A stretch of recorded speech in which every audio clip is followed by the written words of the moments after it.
Selamat malam sejahtera, Shalom Bapak Ibu Saudara-saudara Jemaat GPIB Sejahtera di DKI Jakarta yang diberkati Tuhan. Salam sehat semuanya. Mari membaca Alkitab. Malam ini kita akan membaca dua pasal dari kitab Kejadian, pasalnya yang ke-22 dan pasal 23. Mari kita siapkan Alkitab kita satu dalam doa. Bapa di surga, kembali kami datang kepadamu, mengucap syukur dan terima kasih. Engkau sudah jaga dan pelihara kami, perjalanan hidup kami dari pagi hari hingga malam ini. Saatnya kami akan mengambil waktu sebelum kami beristirahat. Kami akan membaca Alkitab yang berintikan firman Allah. Karuniakan kepada kami Roh Kudus-Mu yang akan menuntun, membimbing, sehingga kami dapat fokus dalam bacaan Alkitab malam ini. Terima kasih Tuhan Yesus, kami serahkan diri kami dalam kuasa-Mu. Amin. Kejadian pasalnya yang ke-22. Setelah semuanya itu, Allah mencoba Abraham. Ia berfirman kepadanya, Abraham, lalu sahutnya, ya Tuhan, firman-Nya, ambillah anakmu yang tunggal itu, yang engkau kasihi, yakni Ishak. Pergilah ke tanah Moria dan persembahkanlah dia di sana sebagai korban bakaran pada salah satu gunung yang akan kukatakan kepadamu. Keesokan harinya, pagi-pagi bangunlah Abraham. Ia memasang pelana keledainya dan memanggil 2 orang bujangnya beserta Ishak. Anaknya, ia membelah juga kayu untuk korban bakaran itu. Lalu berangkatlah ia pergi ke tempat yang dikatakan Allah kepadanya. Ketika pada hari ketiga Abraham melayangkan pandangannya, kelihatanlah kepadanya tempat itu dari jauh. Kata Abraham kepada kedua bujangnya itu, tinggallah kamu di sini dengan keledai ini. Aku beserta anak ini akan pergi ke sana. Kami akan sembahyang. Sesudah itu kami kembali kepadamu. Lalu Abraham mengambil kayu untuk korban bakaran itu dan memikulnya ke atas bahu Ishak anaknya, sedang di tangannya dibawanya api dan pisau. Demikianlah keduanya berjalan bersama-sama. Lalu berkatalah Ishak kepada Abraham ayahnya, Bapa. Sahut Abraham, ya anakku. Bertanyalah ia, di sini sudah ada api dan kayu, tetapi di manakah anak domba untuk korban bakaran itu? Sahut Abraham, Allah akan menyediakan anak domba untuk korban bakaran baginya, anakku. Demikianlah keduanya berjalan bersama-sama, sampailah mereka ke tempat dikatakan Allah kepadanya. Lalu Abraham mendirikan mezbah itu. Di sanalah disusunyalah kayu, diikatnya Ishak anaknya itu, dan diletakkannya di mezbah itu di atas kayu api. Sesudah itu Abraham mengulurkan tangannya lalu mengambil pisau untuk menyembelih anaknya. Tetapi berserulah malaikat Tuhan dari langit kepadanya, Abraham, Abraham, sahutnya, ya Tuhan. Lalu ia berfirman, jangan bunuh anak itu, dan jangan kau apa-apakan dia. Sebab telah ku ketahui sekarang bahwa engkau takut akan Allah, dan kau tidak segan-segan untuk menyerahkan anakmu yang tunggal kepadaku. Lalu Abraham menoleh dan melihat seekor domba jantan di belakangnya, dan tanduknya tersangkut dalam belukar. Abraham mengambil domba itu lalu mengorbankannya sebagai korban bakaran pengganti anaknya. Dan Abraham menamai tempat itu Tuhan menyediakan. Sebab itu sampai sekarang dikatakan orang di atas gunung Tuhan akan disediakan. Untuk kedua kalinya berserulah malaikat Tuhan dari langit kepada Abraham.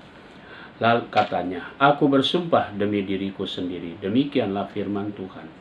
Karena engkau telah berbuat demikian dan engkau tidak segan-segan untuk menyerahkan anakmu yang tunggal kepadaku, maka aku akan memberkati engkau berlimpah-limpah dan membuat keturunanmu sangat banyak seperti bintang di langit dan seperti pasir di tepi laut. Dan keturunanmu ini itu akan menduduki kota-kota musuhnya. Oleh keturunanmu lah semua bangsa di bumi akan mendapat berkat, karena engkau mendengarkan firman-Ku.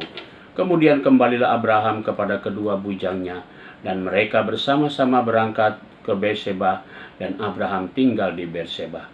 Sesudah itu Abraham mendapat kabar juga Milka telah melahirkan anak-anak lelaki bagi Nahor saudaranya, Us anak sulung, dan Bus adiknya, dan Kemuel ayah Aram. Juga Keset, Hazo, Pildas, Yildad, Yidaf, dan Betuel. Dan Betuel memperanakan Ribka. Kedelapan orang inilah dilahirkan Milka bagi Nahor, saudara Abraham itu. Dan gundik Nahor yang namanya Reuma melahirkan anak juga, yakni Tebah, Gaham, Tahas, dan Maakah. Kejadian pasalnya yang ke-23. Sarah hidup 127 tahun lamanya. Itulah umur Sarah.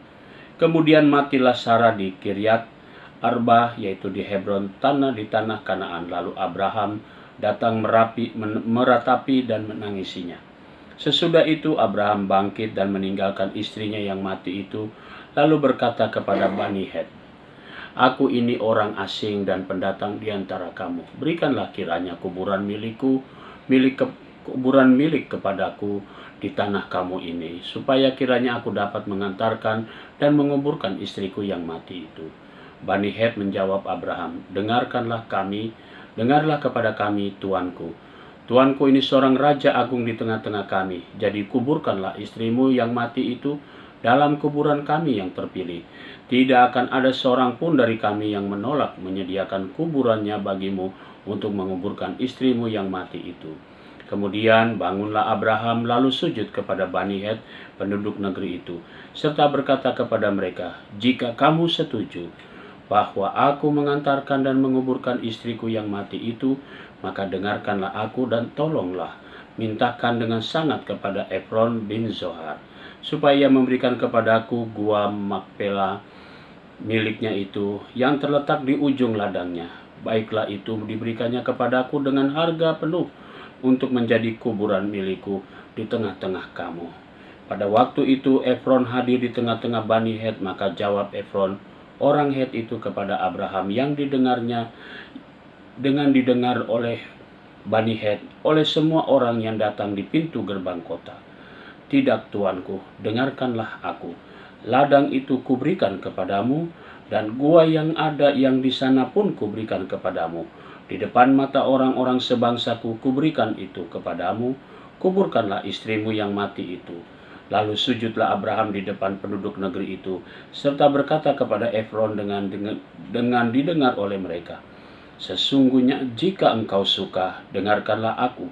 Aku membayar harga ladang itu, terimalah itu daripadaku, supaya aku dapat menguburkan istriku yang mati itu di sana." Jawab Efron kepada Abraham, "Tuanku, dengarkanlah aku. Sebidang tanah dengan harga 400 sikal perak, apa artinya itu bagi kita? Kuburkan sajalah istrimu yang mati itu."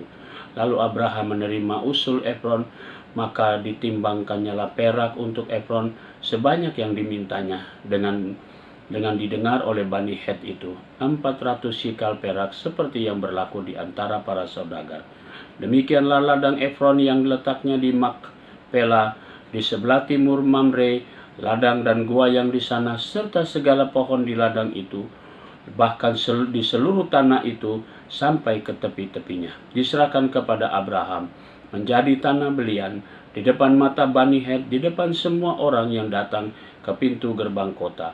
Sesudah itu Abraham menguburkan Sarah istrinya di dalam goa ladang Makpela itu di sebelah timur Mamre, yaitu Hebron di tanah Kanaan. Demikianlah dari pihak Bani Het, ladang dan dengan goa yang ada di sana diserahkan kepada Abraham menjadi kuburan miliknya. Mari kita berdoa. Bapa di dalam sorga, kembali kami datang kepadamu. Kami mengucap syukur dan terima kasih. Kami dituntun, dikuatkan dalam membaca Alkitab. Saatnya kami akan beristirahat.